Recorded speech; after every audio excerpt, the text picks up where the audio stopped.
2025 ಈ ಹೊಸ ವರ್ಷಕ್ಕೆ ಯಾವ 4 ರಾಶಿಗಳಿಗೆ ಶನಿ ಶುಭ ಫಲವನ್ನ ತಂದುಕೊಟ್ಟಿದ್ದಾನೆ ಅನ್ನೋದರ ಬಗ್ಗೆ ನೀವು ಈಗಾಗಲೇ ಅದರ ವಿವರಣೆಯನ್ನ ಕೇಳಿಸ್ಕೊಂಡ್ರಿ. ಶಾಸ್ತ್ರಿಗಳು ವಿವರಣೆಯನ್ನ ಕೊಡ್ತಾ ಇದ್ರು.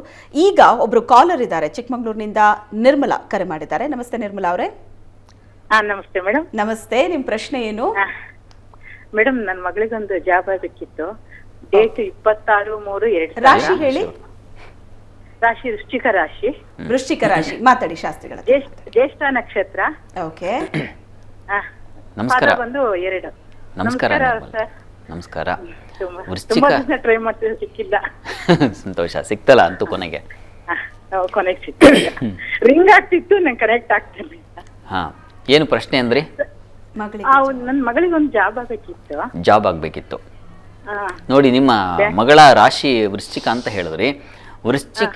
ವೃಶ್ಚಿಕದಿಂದ ಕರ್ಮಸ್ಥಾನದ ಅಧಿಪತಿ ರವಿ, ಆತ ಈಗ ಧನಸ್ಥಾನದಲ್ಲಿದ್ದಾನೆ.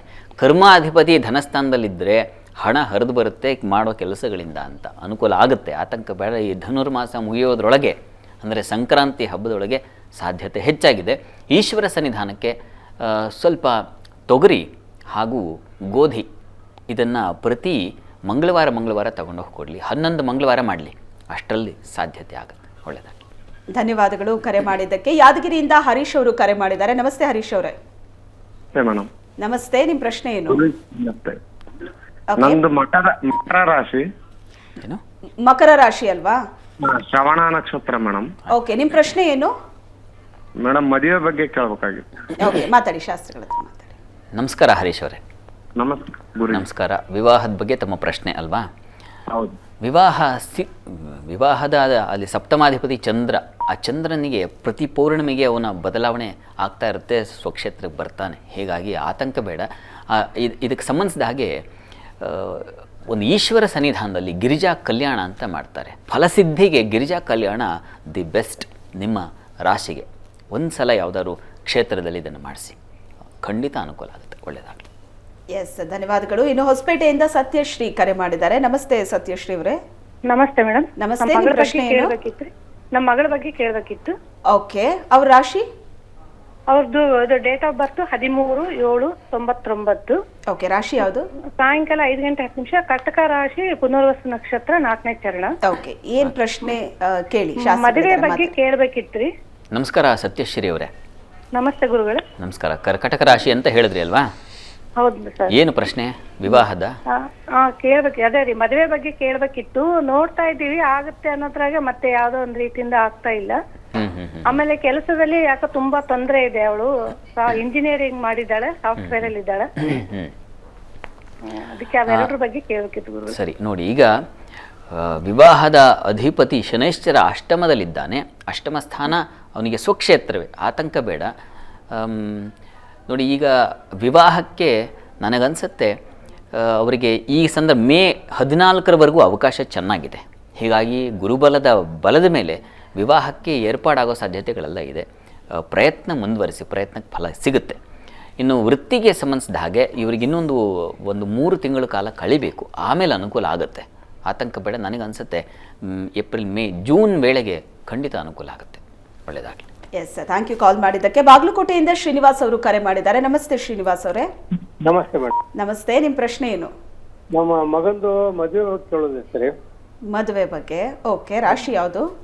ರಾಶಿ ಮೀನ ರಾಶಿ ರೀ. ಉತ್ತರ ಭಾರತ ಮೀನ ರಾಶಿ. ಮಾತಾಡಿ, ಶಾಸ್ತ್ರಿಗಳ ಹತ್ರ ಮಾತಾಡಿ. ನಮಸ್ಕಾರ. ನಮಸ್ಕಾರ.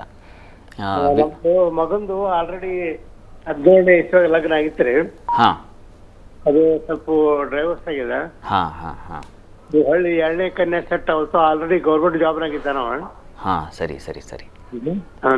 ನೋಡಿ, ಜಾತಕದಲ್ಲಿ ಸಪ್ತಮ ಸ್ಥಾನ, ವಿವಾಹ ಸ್ಥಾನದಲ್ಲಿ ಏನಾದರೂ ಸ್ವಲ್ಪ ಪಾಪಗ್ರಹಗಳು ಇತ್ಯಾದಿ ಇರಲಿಕ್ಕೆ ಅವಕಾಶ ಇರ್ತದೆ. ಹೀಗಾಗಿ ಅದನ್ನು ಶಾಂತಿ ಪರಿಹಾರ ಮಾಡಿಸ್ಕೊಂಡು ಪ್ರಯತ್ನ ಮಾಡೋದು ತುಂಬ ಒಳ್ಳೆಯದು. ಈ ಮೀನರಾಶಿಯವರಿಗೆ ಈಗ ಸ್ವಲ್ಪ ಬಲ ಕಡಿಮೆ ಇದೆ. ಆಗಸ್ಟ್, ಸೆಪ್ಟೆಂಬರ್, ಅಕ್ಟೋಬರ್ ಈ ಸಂದರ್ಭದಲ್ಲಿ ಬುಧನಿಗೆ ಹೆಚ್ಚಿನ ಬಲ ಬರುತ್ತೆ. ಆಗ ವಿವಾಹಕ್ಕೆ ಅವಕಾಶ ಆಗುತ್ತೆ ಅನ್ನೋದನ್ನು ಏನು ಗ್ರಹಸ್ಥಿತಿ ಹೇಳುತ್ತೆ. ಹೀಗಾಗಿ ಅಲ್ಲಿವರೆಗೆ ಕಾಯಬೇಕು. ಅಷ್ಟರಲ್ಲಿ ಗ್ರಹಶಾಂತಿ ಇತ್ಯಾದಿ ತಾವು ಜಾತಕವನ್ನು ಪರಿಶೀಲಿಸಿ ಮಾಡಿಸೋದು ತುಂಬ ಒಳ್ಳೆಯದು. ಅದನ್ನು ಮಾಡಿಸಿ, ಒಳ್ಳೆಯದಾಗಲಿ. ಧನ್ಯವಾದಗಳು. ಇನ್ನು ಶಿವಮೊಗ್ಗದಿಂದ ಬಾಬು ಕರೆ ಮಾಡಿದ್ದಾರೆ. ನಮಸ್ತೆ ಬಾಬು ಅವರೇ. ನಮಸ್ತೆ. ನಮಸ್ತೆ, ನಿಮ್ಮ ಪ್ರಶ್ನೆ? ನಮ್ದು ಹೆಸರು ಬಂದು ಬಾಬು ಅಂತ. ಅದ್ರ ರಾಶಿ ಪ್ರಕಾರ ಧನುರ್ ರಾಶಿ ಬರುತ್ತೆ. ಡೇಟ್ ಆಫ್ ಬರ್ತ್ ಗೊತ್ತಿಲ್ಲ ಮೇಡಮ್. ಓಕೆ, ನಿಮ್ದು ಧನುರ್ ರಾಶಿ ಅಲ್ವಾ? ಈ ವರ್ಷ ಹೆಂಗಿದೆ 25ನೇ ಇಸ್ವಿ ಅಂತ. ಓಕೆ, ಮಾತಾಡಿ ಶಾಸ್ತ್ರಿಗಳ ಹತ್ರ. ನಮಸ್ಕಾರ ಬಾಬು ಅವರೇ. ನಮಸ್ಕಾರ ಸರ್. ನಮಸ್ಕಾರ. ಧನು ರಾಶಿಯವರಿಗೆ ಹೇಗಿದೆ ಅನ್ನೋದು ನಿಮ್ಮ ಪ್ರಶ್ನೆ. ಹೌದೌದು. ನೋಡಿ, ಧನು ರಾಶಿ ಅಧಿಪತಿ ಗುರು 6ನೇ ಮನೇಲಿದ್ದಾನೆ. ಹೀಗಾಗಿ ಆರೋಗ್ಯದ ಬಗ್ಗೆ ಸ್ವಲ್ಪ ಕಾಳಜಿ ಮಾಡಿ. ಆರೋಗ್ಯವೇ ಭಾಗ್ಯ ಅಂತ ಇದ್ರ ಬಗ್ಗೆ ನೀವು ಎಚ್ಚರಿಕೆ ತೊಗೊಂಡ್ರೆ ಉಳಿದ ಹಾಗೆ ನೀವು ಆತಂಕ ಬೇಡ. ನಿಮಗೆ ಧೈರ್ಯ, ಸ್ಥೈರ್ಯ, ಸಾಹಸ ಇತ್ಯಾದಿ ಎಲ್ಲ ಶನೈಶ್ಚರನ ಬಲ ಚೆನ್ನಾಗಿದೆ. ಭಾಗ್ಯಾಧಿಪತಿ ಜನ್ಮಕ್ಕೆ ಬಂದಿದ್ದಾನೆ. ಹೀಗಾಗಿ ಅದರ ಫಲವೂ ಚೆನ್ನಾಗಿರುತ್ತದೆ. ಮೇ 14ರ ನಂತರ ಹೆಚ್ಚಿನ ಅನುಕೂಲ ಇದೆ.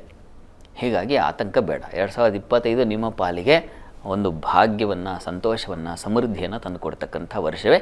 ಆದರೆ ಮೇ 14ರ ನಂತರ ಒಳ್ಳೆಯದಾಗಲಿ. ಎಸ್, ಧನ್ಯವಾದಗಳು ಬಾಬು ಅವರೇ ಕರೆ ಮಾಡಿದ್ದಕ್ಕೆ. ಇನ್ನು ಶಾಸ್ತ್ರಿಗಳೇ, ನೀವು ಈ 4 ರಾಶಿಗಳಲ್ಲಿ ಯಾವ ಥರ ಶುಭ ಯೋಗ ಇದೆ, ಶನಿ ಯಾವ ಥರ ಶುಭ ತರ್ತಾನೆ ಅನ್ನೋದನ್ನು ಹೇಳಿದ್ರಿ. ಆದರೆ ಇದು ಎಲ್ಲಿ ತನಕ ಅನ್ನೋ ಪ್ರಶ್ನೆಗೆ ಏನು ಉತ್ತರ? ಅದೇ ಬಹಳ ಮುಖ್ಯ ಅಲ್ಲ. ನೋಡಿ, ಶನೈಶ್ಚರ ಎಲ್ಲಿವರೆಗೆ ಇರ್ತಾನೋ, ಅಂದರೆ ಕುಂಭರಾಶಿಯಲ್ಲಿ ಎಲ್ಲಿವರೆಗೆ ಇರ್ತಾನೋ ಅಲ್ಲಿವರೆಗೂ ಈ ಫಲ. ಅಂದರೆ ಯುಗಾದಿಯವರೆಗೆ, ಯುಗಾದಿ ಹಬ್ಬದ ಹಿಂದಿನ ದಿವಸ ಅಮಾವಾಸ್ಯೆ ಬರ್ತದೆ. ಯುಗಾದಿ ಅಮಾವಾಸ್ಯೆ ಅಂತ ಕರಿತೀವಲ್ಲ ನಾವು, ಅದು ಮಾರ್ಚ್ 29. ಅಲ್ಲಿವರೆಗೂ ಈ ಒಂದು ವಿಶೇಷವಾದ ಫಲಗಳನ್ನು ನೀವು ಪಡಿತೀರ. ಶನೈಶ್ಚರ ವಿನಿರ್ಗಮನ ಹೇಳಿದೆ. ರವಿಸೂತ ಶಶಿನವು ವಿನಿರ್ಗಮಸ್ತು ಅಂತ. ಈ ರವಿಸೂತ ಅಂದರೆ ಶನೈಶ್ಚರ ಹಾಗೂ ಚಂದ್ರರು ರಾಶಿಯನ್ನು ಬಿಟ್ಟು ಹೋಗುವಾಗ ಹೆಚ್ಚಿನ ಫಲ ಕೊಡ್ತಾರೆ ಅಂತ. ಹೀಗಾಗಿ ಬಿಟ್ಟು ಹೋಗುವ ಕಾಲದಲ್ಲಿ ಕೊನೆಯ ದ್ರೇಕಾಣದಲ್ಲಿ ಇದ್ದಾರೆ ಅವರು. ಹೀಗಾಗಿ ಈಗ ಇವರೆಲ್ಲರಿಗೂ ಈ ಫಲ ಖಂಡಿತ ನಿಶ್ಚಯವಾಗಿ ನಿಮಗೆ ಸಂದಾಯವಾಗುತ್ತೆ. ನಿಮ್ಮ ಜಾತಕದಲ್ಲಿ ಶನೈಶ್ಚರ ಚೆನ್ನಾಗಿದ್ದರೆ ಅದನ್ನು ಪರಿಶೀಲಿಸಿಕೊಳ್ಬೇಕು. ಹಾಗಂತ ನಾನು ಹೇಳಿದ್ನಲ್ಲಪ್ಪ ಅಂತ ಹೇಳಿ ಆಧಾರ ಸಹಿತವಾಗಿ ನೋಡಿ ಆಗಿಲ್ಲ ಅಂತ ಅಂದ್ಕೊಂಡ್ರೆ ಅದು ಕಷ್ಟ.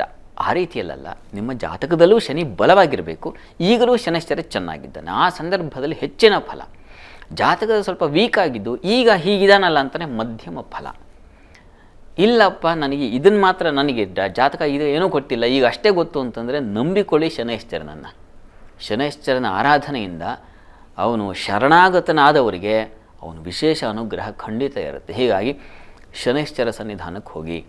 ಅಲ್ಲಿಗೆ ಹೋಗೋಕ್ಕೆ ಹೆದರಿಕೆ ಹೆಚ್ಚಿನ ಜನರಿಗೆ. ಹಾಗಲ್ಲ, ಶನೈಶ್ಚರ ಶಿವನ ಸ್ವರೂಪ ಅಂತ ಕರೀತಾರೆ ಶಾಸ್ತ್ರಗಳಲ್ಲೆಲ್ಲ. ಶನೈಶ್ಚರ ಸಾಕ್ಷಾತ್ ಶಿವ. ಯಾಕೆಂದರೆ ಶಿವನ ಗಣಗಳಲ್ಲಿ ಬರತಕ್ಕಂಥವನು ಅವನು ಶನೈಶ್ಚರ. ಶನೈಶ್ಚರ ಹಾಗೂ ಯಮ ಇವರೆಲ್ಲ ಈಶ್ವರನ ಸಹಾಯಕರು. ಹೀಗಾಗಿ ಈಶ್ವರ ಬೇರೆ ಅಲ್ಲ, ಶನೈಶ್ಚರ ಬೇರೆ ಅಲ್ಲ. ಅದೇ ಸ್ವರೂಪದಲ್ಲಿ ಪ್ರಕಟವಾಗಿಬಿಡ್ತಾನೆ. ಹೀಗಾಗಿ ಶನಿ ಮಂದಿರಕ್ಕೆ ಹೋಗಿ ಅಲ್ಲಿ ರುದ್ರಾಭಿಷೇಕವನ್ನು ಮಾಡಿಸ್ತಕ್ಕಂಥದ್ದು, ಅಥವಾ ತಿಲತೈಲದಿಂದ ಅಭಿಷೇಕವನ್ನು ಮಾಡಿಸ್ತಕ್ಕಂಥದ್ದು, ತಿಲತೈಲವನ್ನು ದಾನ ಮಾಡ್ತಕ್ಕಂಥದ್ದು, ಕಬ್ಬಿಣ ದಾನ ಮಾಡ್ತಕ್ಕಂಥದ್ದು, ಈ ಥರದ್ದೆಲ್ಲ ಅನೇಕ ದಾರಿಗಳಿದ್ದಾವೆ. ಶನೈಶ್ಚರನನ್ನು ಶ್ರದ್ಧೆಯಿಂದ ಶರಣಾಗಿ ಅವನ ವಿಶೇಷ ಅನುಗ್ರಹ ಖಂಡಿತ ಸಿಗುತ್ತೆ, ಅದರ ಸಂಶಯ ಇಲ್ಲ. ಎಸ್, ಈಗ ಇನ್ನೊಬ್ರು ಕಾಲರ್ ಇದ್ದಾರೆ. ಲಿಂಗಸಗೂರಿಂದ ಭೀಮಯ್ಯ ಶೆಟ್ಟಿ ಕರೆ ಮಾಡಿದ್ದಾರೆ. ನಮಸ್ತೆ ಭೀಮಯ್ಯ ಶೆಟ್ಟಿ ಅವರೇ. ನಮಸ್ಕಾರ ಮೇಡಮ್. ನಮಸ್ಕಾರ, ನಿಮ್ಮ ಪ್ರಶ್ನೆ? ಮೇಡಮ್, ನಮ್ಮ ಮುಂದಿನ ಜೀವನ ಭವಿಷ್ಯ ಹೇಗಿದೆ ಅಂತ. ಓಕೆ, ನಿಮ್ಮ ರಾಶಿ ಯಾವುದು?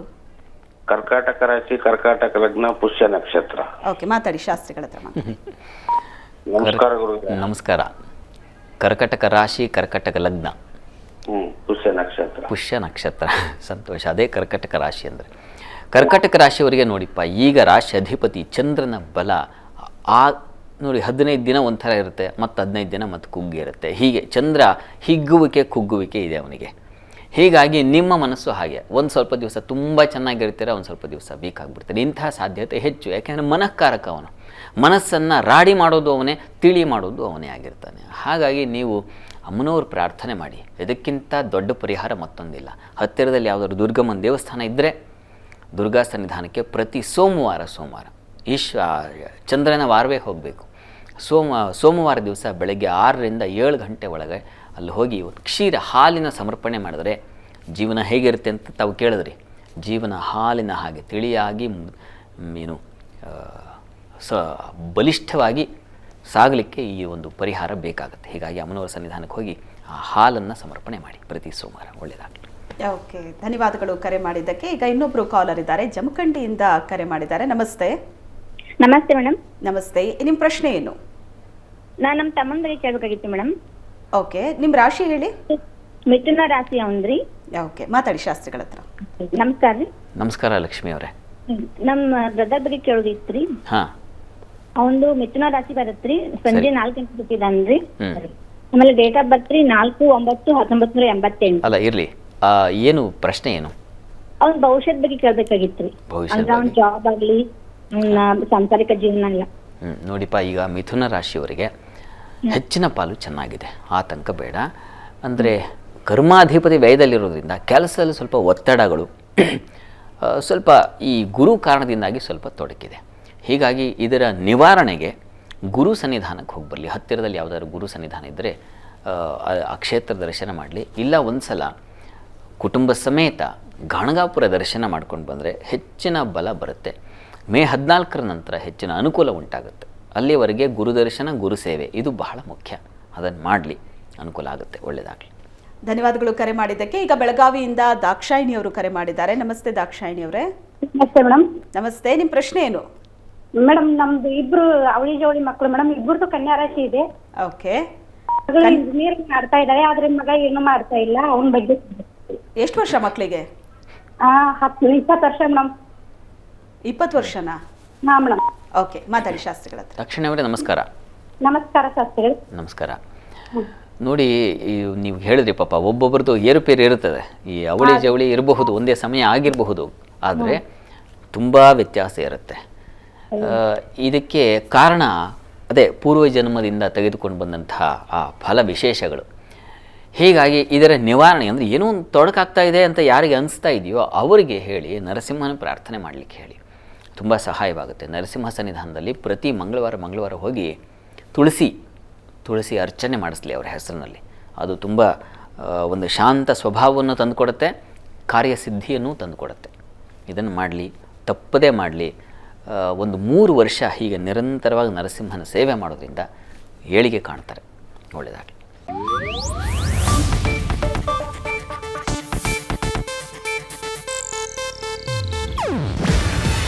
ಇದು ಏಷ್ಯಾನೆಟ್ ನ್ಯೂಸ್ ನೆಟ್ವರ್ಕ್ ಪ್ರಸ್ತುತಿ.